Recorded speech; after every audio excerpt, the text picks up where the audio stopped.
เพิ่นสิอาบน้ำสิโดดเด้อดีเด้อน้ำสิโดดเล็ดลงทางหลังรถเอาน้ำสิโดดบ่น้ำสิโดนน้ำสิลุน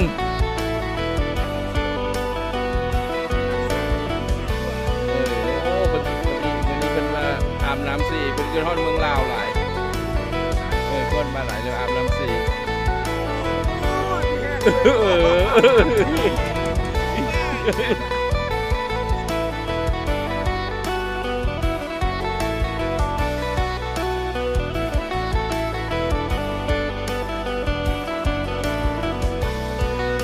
มีแห้งเป็นวันกลางวัน